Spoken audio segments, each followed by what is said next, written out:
Hi, this is Danny Rams from Maverick Spirit Astrology. I'm just going to go through the tarot cards and let you know what is represented by a planet and what is represented by a zodiac sign, so constellation. And I picked up a couple of things to just help you go through it as well in case that you are interested in tarot. Um, there's more to it, but I'm just going to go through the planets and the zodiac wheel. Okay, so the sun is actually represented by the sun, and the sun means I am. It means it's our life force, our vitality. It's something that is represented of so much light, where we give our light to in the zodiac. So it's also ruled by Leo. It's also ruled by the fifth house. It's a fire energy. So it's spirit energy. Okay, so that's the sun in tarot. And we also have the moon in tarot, represented by the high priestess. And this is where intuition comes into play. So the moon says, I feel. And the high priestess is someone who is represented by, like, she's a mentor, but she's also somebody who can help you understand your feelings.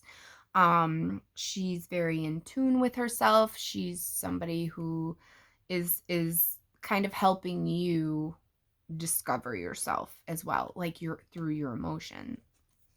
It's represented by the moon is represented by Cancer, the fourth house, and that is the soul boss of the Bell's chart. These tarot cards that I'm using are, I believe it's Biddy Tarot. It's Everyday Tarot, but I believe it's Biddy Tarot or something like that I had got it off of. So we have the High Priestess again, represented by the moon, which is represented by Cancer, which is represented by the fourth house. And that's kind of where our intuitive mentor comes from. The Magician is next, and that's represented by Mercury.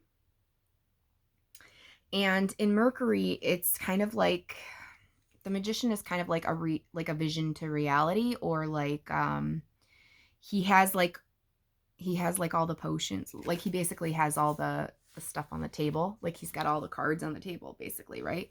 And it's kind of like the call to adventure, and it's the call to, or like the vision, like I said, a vision to reality is kind of what the Magician represents. It's also another mentor. When you do the Fool's journey through the tarot, these are the this is the first one right after you meet the Fool, who is not a fool, but for lack of better words, the Fool. So I really like these cards. They're really pretty. The Empress is Venus. So she's impregnated here. She is our divine femininity. She is a mentor of divine femininity. She is the creator. She is the one who gives us the love of creation. Like the love that we have through Venus is kind of where we can see what we love and why we love or how we love. And Venus also is represented in the zodiac, ruling Taurus and Libra, which is the second and seventh house as well. So, Empress in tarot is represented by Venus energies. And we have Mars. So, in tarot, you don't like to see the tower. So, here's Mars. And it's kind of like falling out of a building, a burning building under attack. There's destruction, but this is kind of like where we become our warrior, okay? Um, just thinking about things like that is kind of where do we find the time to become the warrior is usually after the battles. So that's how our Mars in our signs goes through. Mars is ruled by Aries. Aries is the first house, the sub-ruler of Scorpio, who's the ruler of the 8th house. Anytime you think of Aries and Scorpio, think of the warrior in the spirit boss and the warrior of the soul builder. What does a soul builder need a warrior for? To keep that soul under control, because that's kind of what the builders do. There's needs to be a stability. So it's very important for the spirit boss to have and lead the directions of what makes you a warrior, because that's kind of where that pride comes in too. It's a fire planet as well. And then with the Scorpio ruling Mars as a sub-ruler to Mars, it's more of the when Scorpio goes under a crisis, so there's like those cycles, right? That just like it keeps spinning into a cycle.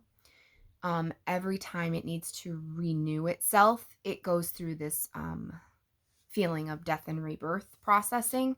So something's end becomes something's beginning, and you kind of need that warrior attitude there too. So that's what Mars is represented by in tarot as well. We have the Wheel of Fortune that is represented by Jupiter. It's good fortune. It's also like a turning point, like things turning out for the better, cycles of life again, but this is more of like a hopeful turnout. So Jupiter is the ruler of Sagittarius and the 9th house. It's the sub-ruler to Pisces as well as the 12th house sub-ruler. Jupiter is about luck, expansion, wisdom, kind of like expands things. Like it's known for it's kind of like a joy as well, like a big joy, like a big laugh, a belly laugh even. So the Wheel of Fortune is definitely something that when we look into things, we want to look for the Wheel of Fortune, which is our Jupiter, which is our cycle of life and our good fortunes that we can have. The world is represented by Saturn in tarot. And it's basically I achieve. It means it's like we've completed a goal.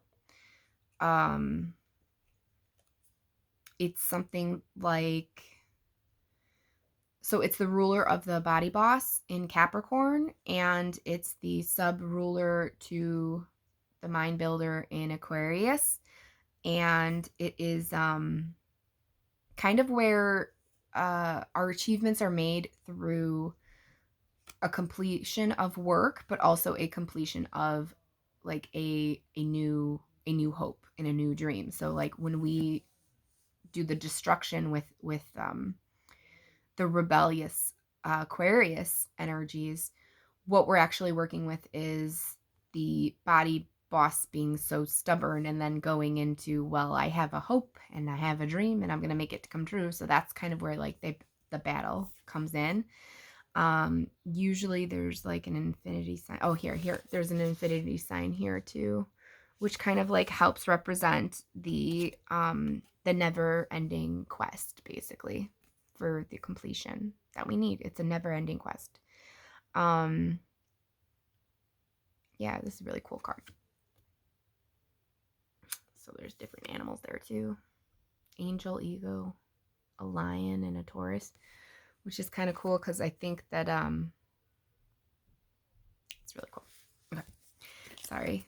So the Fool is represented by Uranus in the tarot, and the Fool is also like our future, our open mind, our like I will evolve is what we have it as for astrology. And for Uranus, it is the ruler of the mind builder in Aquarius. So there we have our lucky journey, right? We're starting off. We're starting off with a good start. We're always starting off with a good start, okay? Keep your mind open. The Hangman is represented by Neptune, and it's not as horrible as it sounds. It's just like needing a release or inner peace, finding or needing a new perspective, like taking a new perspective, which is basically kind of telling everyone like I dream, and this is also like an I sacrifice myself for my dreams. Or it's a self-enlightenment, which is that very soulful, spiritual feeling. So the soul planner is represented by Pisces, who is the Neptune is ruler of Pisces in the 12th house, the soul planner. So the soul's plan, the hanged man. Did I do it again? No, I didn't. Okay. Sorry. Mercury retrograde has been really interesting this time around. I can tell you that much. So we have Pluto rules by judgment in the tarot. So with this card, we're kind of looking at it being empowerment, rising above something, a removal of something. Pluto is I am power. And it's also the ruler of Scorpio, which is transformations of the 8th house, and it's the soul builder.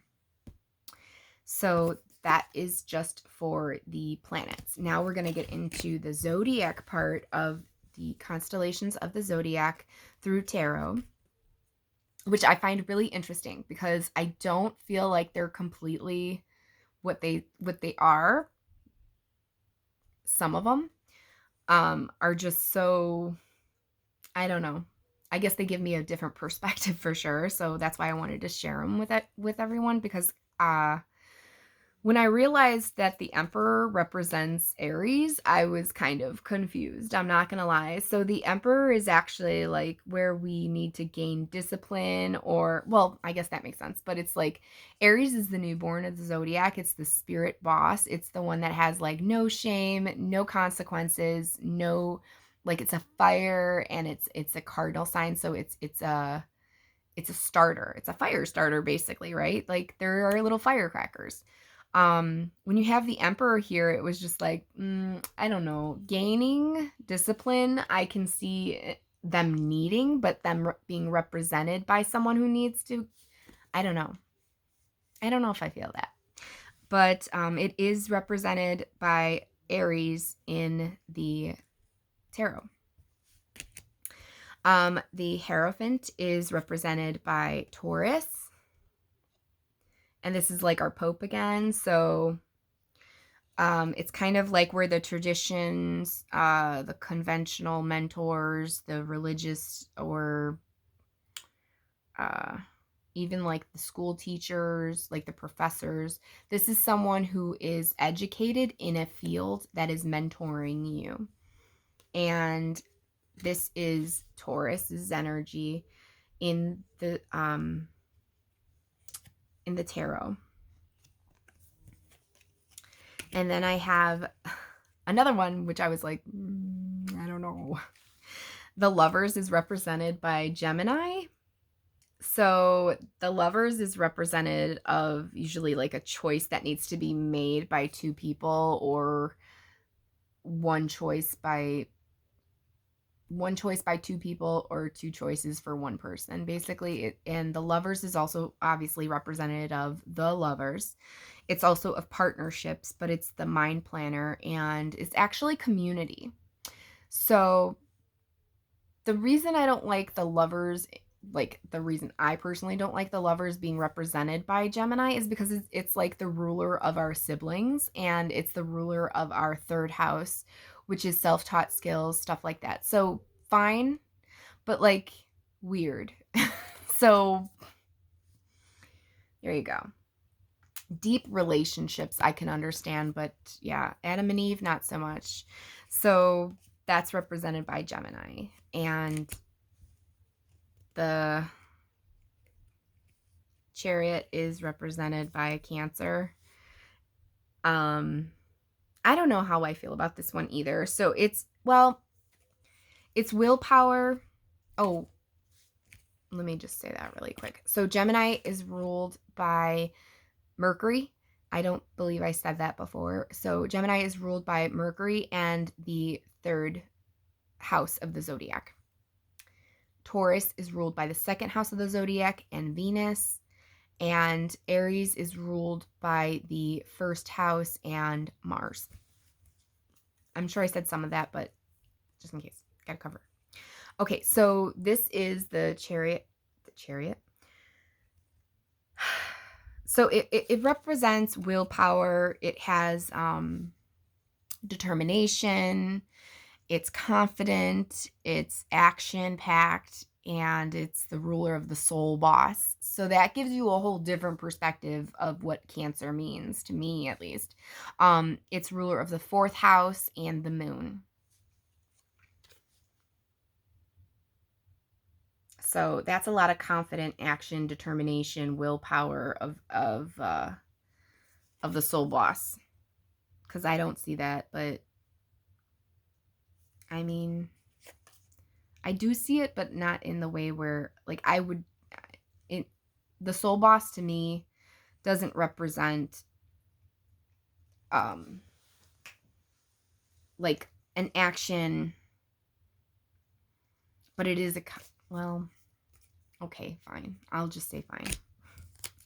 Going on to Leo, which is represented by strength in the zodiac. How pretty is this card? So we also have it's raw power, it's courage, it's the spirit builder, it's the unconditional love, the healer of like the pride. Sorry, my dog.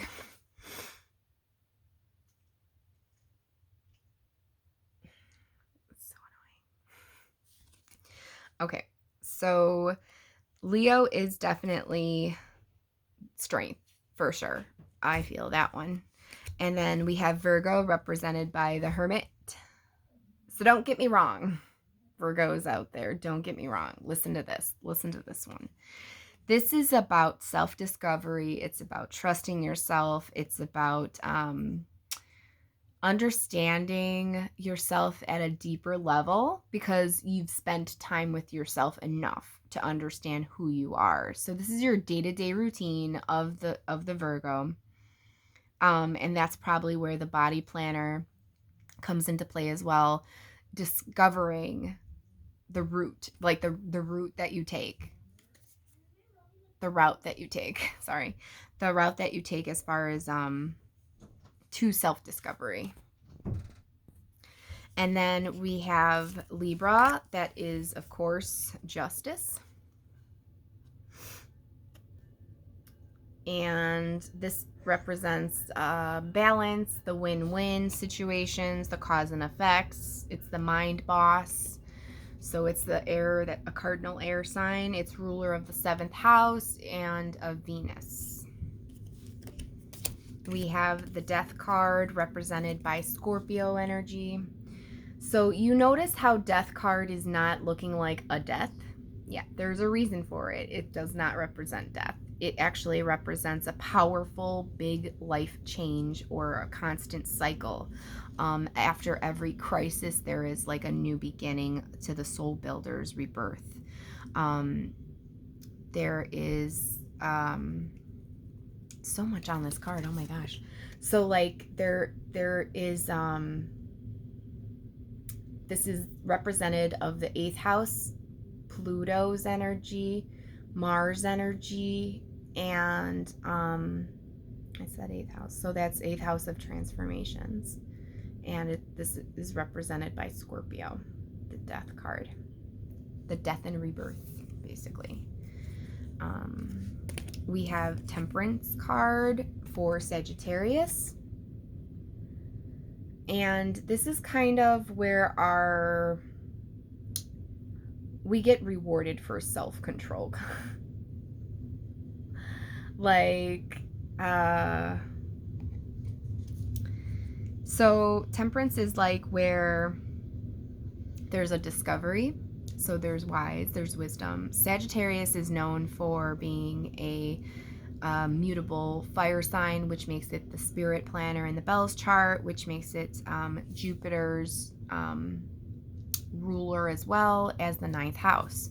So temperance is all about understanding that there's like a spirit plan underneath it all, right? So then we have the fact of that there's always a reward with the luck, right? So the luck and the wisdom kind of pull us towards that. Okay, so that's the temperance card representing Sagittarius, ruler of rules Jupiter in the ninth house. We have Capricorn represented by the devil. So the devil card in tarot basically means greed, desire, temptations. Also means like achievements without fear. It's also a warning card. It could also mean like you're a slave to the world. The body boss, Capricorn, definitely feeling that energy.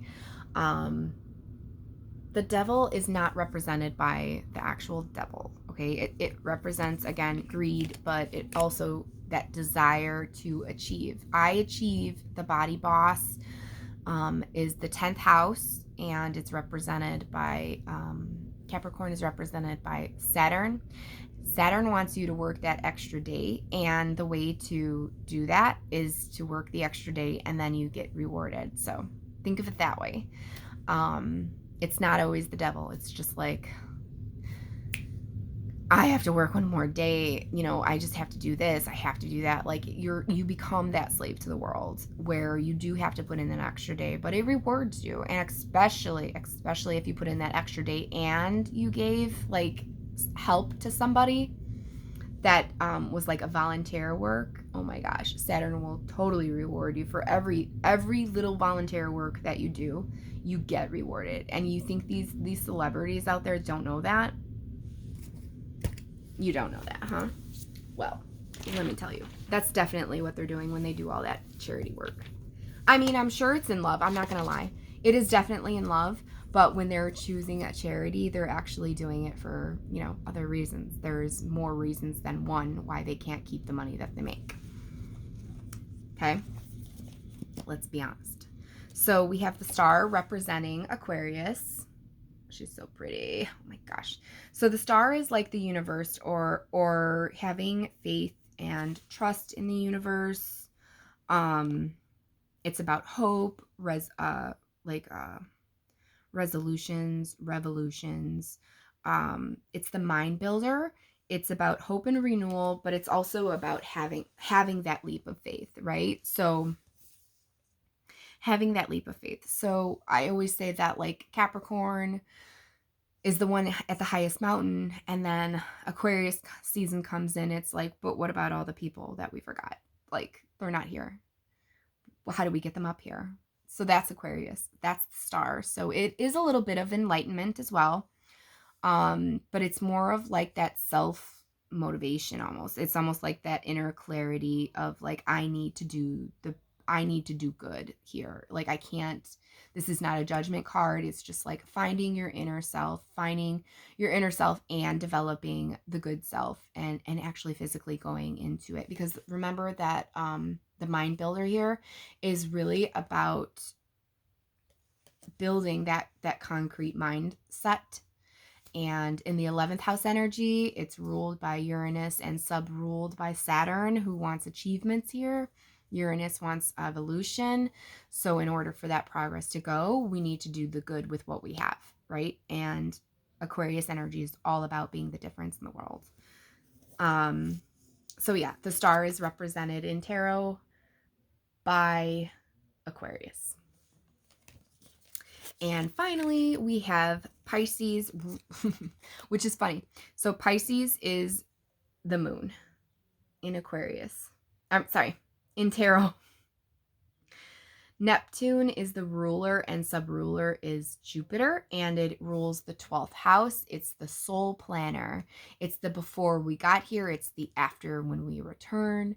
It is the drunken sailor who makes us carry all of our planets that we have in the 12th house. And he's like, do you stay or do you go? You're just holding onto your planets and you're like, self-sacrifice, or am I gonna stay here and enjoy the ride? Am I gonna see what it's worth seeing? You know, it's really about empathy, intuition. It's about the unknown. It's about everything that you think you don't know that you feel. Like you don't need to see it, but you feel it. That's 12th house energy. It's also 4th and 8th house energy, but we'll get into that later when I get more specific into trying to help everybody out. I am trying to help you guys a little bit more as far as like understanding the planets and the zodiac. So I thought that this would be an awesome introduction to not just tarot, but also the astrology behind it. For those that don't know the Fool's Journey's tale through the tarot, this is like the use of the major arcana, where it's the first, oh gosh, like 22. Oh, I want to say it's like 22 cards. So it basically uses the first 22 cards and it tells you kind of like what the Fool's Journey is. There's lots of stories online. Just look up the Fool's Journey through tarot and it'll tell you the story of the Fool. So it's a really good story. I don't have time for it because I already put all this effort into making this video, and you know I like to have a timely fashion here. So thank you so much for joining me. I hope this really helped you, and I hope it enlightened you a little bit and helped you understand the planets a little more, as well as maybe even tarot, as well as even the zodiac signs. So I did want to go into that as well, just really quick. The transits are the planets going through the constellations. The planets themselves rotate around the sun, causing the orbit to go around the sun, right? So I did want to distinguish what when we say transits, what those actually mean is that the planet is going around the sun. Like, I don't know if this is going to help, but like the planet, okay, so like the planets go around the sun into the constellation, and as it moves around the sun, it goes through the constellations. So the planet itself goes through constellations. I hope that was helpful. Yeah. All right. So this is my first start of trying to explain a little bit more about astrology and how I got there, where I got there, how I got where. I don't know. That's why I'm just going to wing what I can. So thank you so much for joining me. This is Danny Rams from Maverick Spirit Astrology. Any questions, comments, share, please share. I would love to reach everybody that I need to. And I love answering questions. And thank you so much for your support.